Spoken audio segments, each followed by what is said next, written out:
Urban മണി എന്ന് പറയുന്ന YouTube ചാനലിലേക്ക് സ്വാഗതം. നമ്മൾ ഈ അർബൻ മണി എന്ന് പറയുന്ന ഈ യൂട്യൂബ് ചാനൽ ഉണ്ടാക്കാനുള്ള കാരണം ETF-കൾ ഉപയോഗിച്ചിട്ട് സേഫ് ആയിട്ട് സീറോ ലോസ് സ്ട്രാറ്റജിയിൽ നമുക്ക് എങ്ങനെ മാർക്കറ്റിൽ നിന്ന് ഏൺ ചെയ്യാൻ പറ്റും എന്ന് നോക്കാൻ വേണ്ടിയിട്ടാണ്.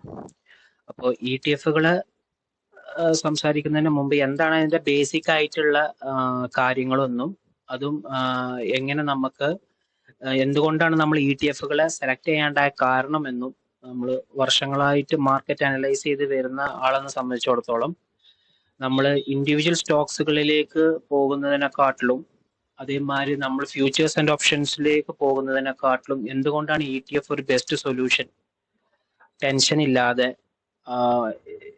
കുറെ നേരം മാർക്കറ്റിലെ ചാർട്ട്സിന്റെ മുമ്പിൽ നോക്കിയിരിക്കാതെ നമുക്ക് എങ്ങനെ ഏൺ ചെയ്യാൻ പറ്റുമെന്ന് പഠിക്കാൻ വേണ്ടിയിട്ടാണ്. അപ്പൊ അതിന്റെ ഭാഗമായിട്ടാണ് നമ്മൾ ഇതിന്റെ ബേസിക് എന്താണ് ETF എന്നും ETF ത്രൂ എങ്ങനെ നമുക്ക് ഏൺ ചെയ്യാം, അപ്പൊ അതിന്റെ ബേസിക് കാര്യങ്ങൾ സംസാരിക്കാൻ വേണ്ടിയിട്ടാണ് നമ്മൾ ഇന്ന് നോക്കുന്നത്. ഇതിന്റെ വരും വീഡിയോകളിൽ നമ്മൾ അതിന്റെ സ്ട്രാറ്റജീസും ഷെയർ ചെയ്യുന്നതായിരിക്കും. ലോങ് ടേമിന് വേണ്ടിയിട്ട് ചെയ്യേണ്ടവർ എങ്ങനെ ചെയ്യണം, അതേപോലെ റെഗുലറായിട്ട് മാർക്കറ്റിൽ നിന്ന് എങ്ങനെ ഏൺ ചെയ്യാൻ പറ്റും ETF-കൾ ഉപയോഗിച്ചിട്ട്, അപ്പൊ ETF-ഉം സ്റ്റോക്കും തമ്മിലുള്ള വ്യത്യാസങ്ങൾ, അങ്ങനെ ഒരുവിധം കാര്യങ്ങളൊക്കെ കവർ ചെയ്തിട്ടായിരിക്കും നമ്മൾ ഈ ചാനൽ മുന്നോട്ട് പോകുന്നുണ്ടാവുക. അപ്പൊ നമുക്ക് ബേസിക് ആയിട്ട് സ്റ്റാർട്ട് ചെയ്യുകയാണെങ്കിൽ എക്സ്ചേഞ്ച് ട്രേഡഡ് ഫണ്ട് ETF ഏതും മ്യൂച്വൽ ഫണ്ടും തമ്മിലുള്ള വ്യത്യാസം എന്ന് പറഞ്ഞു കഴിഞ്ഞാൽ ചെറിയ വ്യത്യാസമേ ഉള്ളൂ. രണ്ടും ഒരു അസറ്റ് മാനേജ്മെന്റ് കമ്പനിയാണ് മാനേജ് ചെയ്യുന്നുണ്ടാവുക. ഇത് രണ്ടും ഒരു ഫണ്ടാണ്. അപ്പോ ഈ ഫണ്ടുകളെ ഒരു ഒബ്ജക്റ്റീവ്, ഒരു ഉദ്ദേശം വെച്ചിട്ടായിരിക്കും അത് ക്രിയേറ്റ് ചെയ്തിട്ടുണ്ടാവുക. അതിനനുസരിച്ചായിരിക്കും അതിൽ ഒരു ബാസ്ക്കറ്റ് ഓഫ് സ്റ്റോക്സ് ഉണ്ടാവുന്നത്.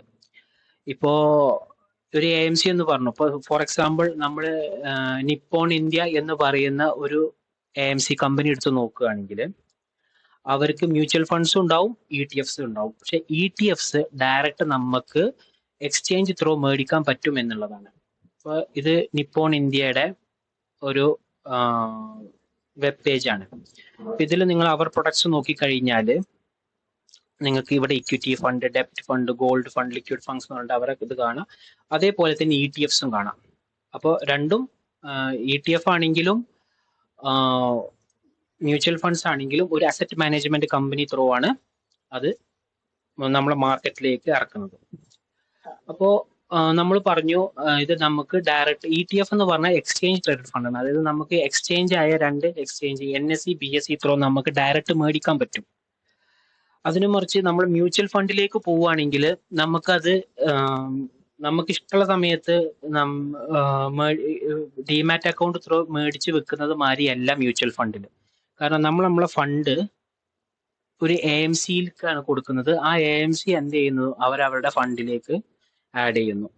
അപ്പോ നമ്മൾ ഇന്ന് ബൈ ചെയ്ത് കഴിഞ്ഞാൽ നാളെ ആവുമ്പോഴത്തേന് ഇപ്പോഴത്തെ ഒരു കണ്ടീഷനിൽ നമ്മുടെ ETF-കളാണെങ്കിലും ഷെയർസ് ആണെങ്കിലും നമ്മുടെ ഡിമാറ്റ് അക്കൗണ്ടിലേക്ക് ക്രെഡിറ്റ് ആവും. മറിച്ച് AMC അങ്ങനെയല്ല വർക്ക് ചെയ്യുന്നത്. AMCക്ക് ഓരോ ടൈമിങ്ങുകൾ ഉണ്ട്. ആ ടൈമിങ് വെച്ചിട്ട് അവർ ആ ഫണ്ടിലേക്ക് നിക്ഷേപിക്കുന്നു. ആ ഫണ്ടിൽ ഫണ്ടിലേക്ക് അവർ ഫണ്ട് അലോക്കേറ്റ് ചെയ്തതിന് ശേഷം, നമ്മുടെ മണി അലോക്കേറ്റ് ചെയ്തതിന് ശേഷം അവർ ആ ഫണ്ടിൽ എന്തൊക്കെയാണ് സ്റ്റോക്സ് മേടിക്കാനുള്ളത് അതിന്റെ വെയിറ്റേജിനനുസരിച്ച് എല്ലാവരുടെ അടുത്തു നിന്നും കിട്ടുന്ന മണി അവർ ഡിസ്ട്രിബ്യൂട്ട് ചെയ്തിട്ടാണ് അത് അലോക്കേറ്റ് ചെയ്യുന്നത് AMC. അപ്പോൾ നമുക്ക് മേടിക്കാനും വിൽക്കാനും ഏറ്റവും സുഖം ETF-കളാണ്. ഇതിന് ഞാൻ പറഞ്ഞു ഡിമാറ്റ് അക്കൗണ്ട് ആവശ്യമാണ്. ഇതിന് ഡിമാറ്റ് അക്കൗണ്ട് ആവശ്യമില്ല മ്യൂച്വൽ ഫണ്ടിന് ജസ്റ്റ് ഒരു മ്യൂച്വൽ ഫണ്ട് അക്കൗണ്ട് ഉണ്ടായാൽ മതി. ആ മ്യൂച്വൽ ഫണ്ട് അക്കൗണ്ട് നിങ്ങൾക്ക് ഡയറക്റ്റ് മേടിക്കാനും വെക്കാനും റിഡീം ചെയ്യാനും ഒക്കെ പറ്റുന്നതാണ്. പിന്നെ ETF-കൾ എന്ന് പറഞ്ഞാൽ പ്രധാനപ്പെട്ട നമ്മൾ അറിയപ്പെടുന്ന ETF-കൾ Nifty BeES, bank BeES, IT BeES, gold BeES, pharma BeES ഇങ്ങനെയാണ്. അതിന് മറിച്ച് നമ്മൾ മ്യൂച്വൽ ഫണ്ട്സിലേക്ക് പോവുകയാണെങ്കിൽ അവിടെ large cap mutual fund, mid cap mutual fund, small cap, Nifty index fund എന്നൊക്കെ പറഞ്ഞിട്ടാണ് അറിയപ്പെടുന്നത്. ഈ നിഫ്റ്റി ബീസ് എന്ന് പറയുന്നത് നിഫ്റ്റി ഇൻഡെക്സ് ഫണ്ട്, മ്യൂച്വൽ ഫണ്ടിൽ നിഫ്റ്റി ഇൻഡെക്സ് ഫണ്ടും നിഫ്റ്റി ബീസ് എന്ന് പറയുന്നതും ഏകദേശം സെയിം ആണ്. ഇത് എക്സ്ചേഞ്ച് ട്രേഡഡ് ഫണ്ടാണ്, അത് ഒരു മ്യൂച്വൽ ഫണ്ട് ആണ്.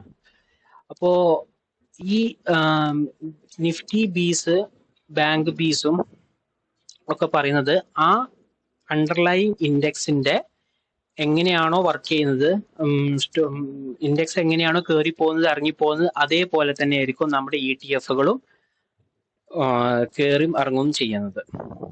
പിന്നെ ഈ ETF-കൾക്കും മ്യൂച്വൽ ഫണ്ടിലാണെങ്കിലും നമുക്കൊരു ബെനിഫിറ്റ് എന്താണെന്നുള്ളത് വെച്ചാൽ, ഇപ്പൊ ഈ നിഫ്റ്റി ബീസ് എന്ന് പറയുന്നത് നിഫ്റ്റി 50-യുടെ ഒരു സ്റ്റോക്ക് ബാസ്ക്കറ്റ് ആണ്.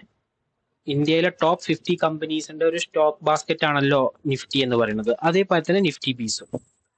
അപ്പോ ഈ നിഫ്റ്റിയിൽ വരുന്ന കമ്പനികളുടെ ഡിവിഡൻഡുകൾ, ഓരോ കമ്പനികൾക്കും ഓരോ ഡിവിഡൻഡ് പ്രഖ്യാപിക്കുമല്ലോ, ആ ഡിവിഡൻഡുകളൊക്കെ റീഇൻവെസ്റ്റഡ് ആണ് ചെയ്യുന്നത് അധികവും. ETF-ൽ ഫുള്ളായിട്ടും മ്യൂച്വൽ ഫണ്ടിൽ ഒക്കെ എന്താ ചെയ്യുന്നത് വെച്ചാൽ ഡിവിഡൻസ് റീഇൻവെസ്റ്റഡ് ആയിട്ടാണ് ചെയ്യുന്നത് പോകുന്നത്. അപ്പോ ഇതാണ് ബേസിക് ആയിട്ട് ETF-ഉം മ്യൂച്വൽ ഫണ്ടുകളും തമ്മിലുള്ള വ്യത്യാസം. കമ്പാരിറ്റീവ്ലി എക്സ്പെൻസ് റേഷ്യോ, അതായത് ഇതൊരു അസറ്റ് മാനേജ്മെന്റ് കമ്പനിക്ക് നമ്മൾ ഫണ്ട് കൊടുക്കുകയാണ്, അവരത് മാനേജ് ചെയ്യുന്നത് കൊണ്ട് തന്നെ അവർക്കൊരു എക്സ്പെൻസ് ഉണ്ട്.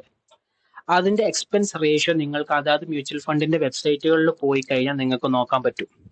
ഈ എക്സ്ചേഞ്ച് ട്രേഡഡ് ഫണ്ട് അധികവും ഒരു സെക്ടർ അല്ലെങ്കിൽ ഇൻഡെക്സ് ബേസ് ചെയ്തതായതുകൊണ്ട് ലോ എക്സ്പെൻസ് റേഷ്യോ ആയിരിക്കും. ഇപ്പൊ ഗോൾഡ് ആണെങ്കിൽ വെറും ഗോൾഡിനെ മാത്രം ട്രാക്ക് ചെയ്താൽ മതി. ഫാർമ ബീസ് എന്ന് പറയുമ്പോൾ ആ നിഫ്റ്റി ഫാർമ ഇൻഡെക്സ് എന്ന് പറയുന്ന ആ ഫാർമ സെക്ടറിനെയാണ് അവർ ഫോക്കസ് ചെയ്യുന്നത്. അപ്പൊ അതിലുള്ള കമ്പനികൾ മാത്രമായതുകൊണ്ട് ഇതൊരു പാസീവ്ലി മാനേജ്ഡ് ആണ്.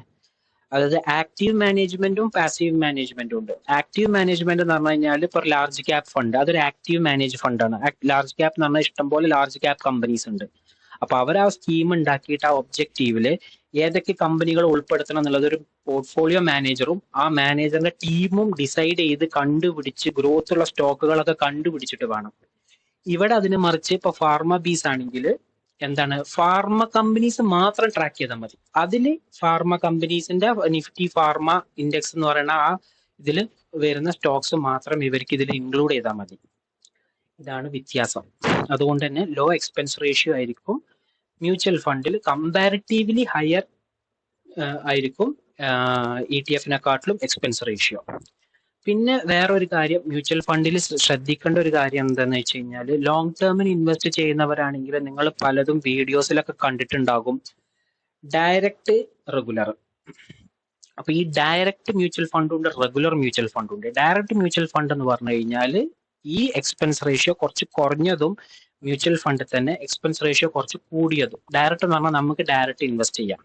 റെഗുലർ മ്യൂച്വൽ ഫണ്ട്സ് എന്ന് പറഞ്ഞു കഴിഞ്ഞാൽ ഒരു ബ്രോക്കർ ത്രോ അല്ലെങ്കിൽ ഒരു മ്യൂച്വൽ ഫണ്ട് അഡ്വൈസർ ത്രോ ചെയ്യുമ്പോൾ അവർ റെഗുലറാ ചെയ്യാം. ഇതിന് കുറച്ച് എക്സ്പെൻസ് റേഷ്യോ കൂടുതലായിരിക്കും, അത് അവരുടെ കമ്മീഷനാണ്.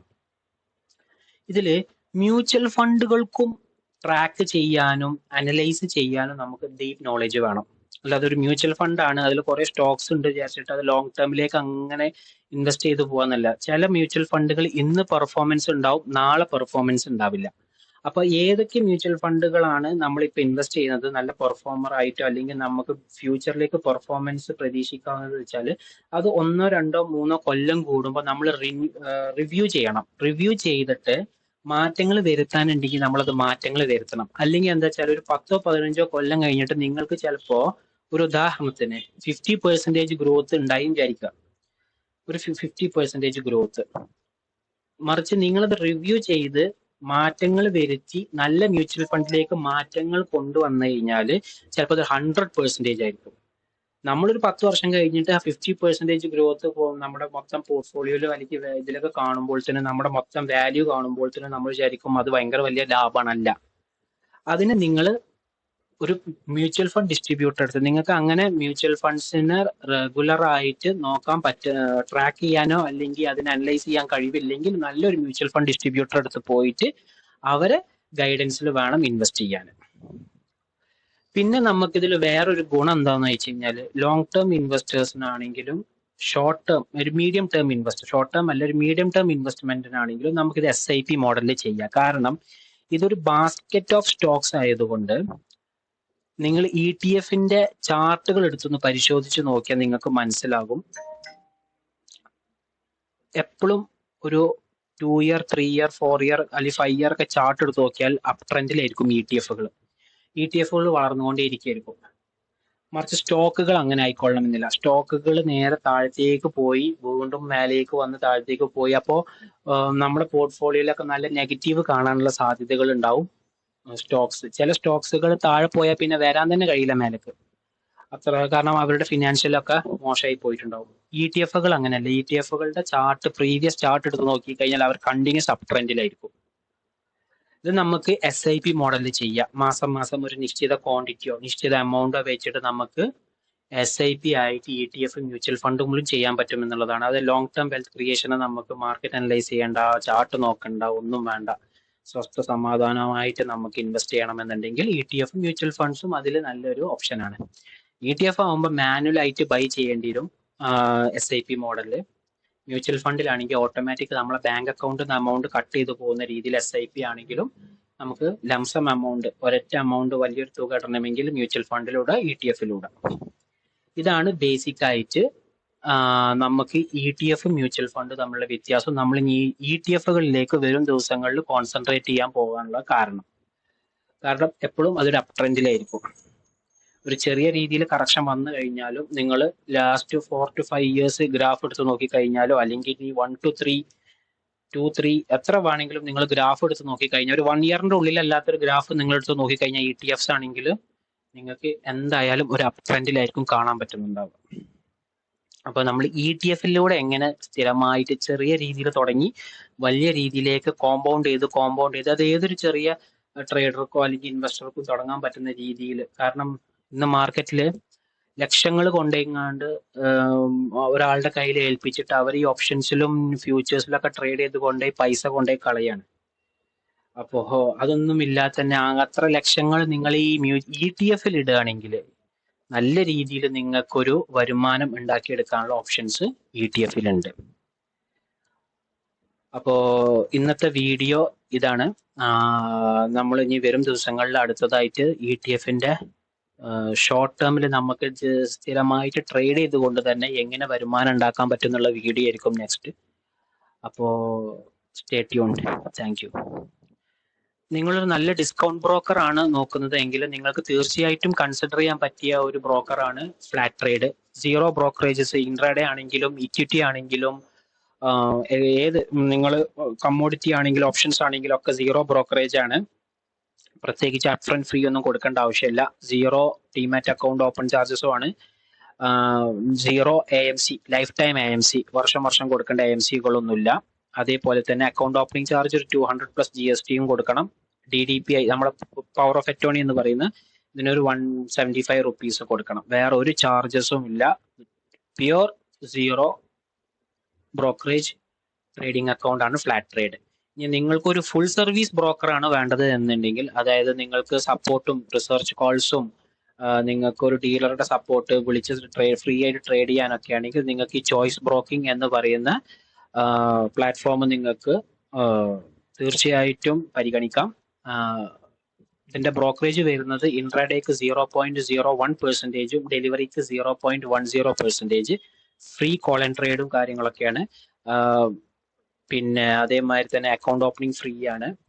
ഈ രണ്ട് ബ്രോക്കേഴ്സിന്റെയും ലിങ്ക് ഞാൻ ഡിസ്ക്രിപ്ഷനിൽ ഇടുന്നുണ്ട്. വേണ്ടവർക്ക് ലിങ്ക് ത്രൂ അക്കൗണ്ട് ഓപ്പൺ ചെയ്യാവുന്നതാണ്.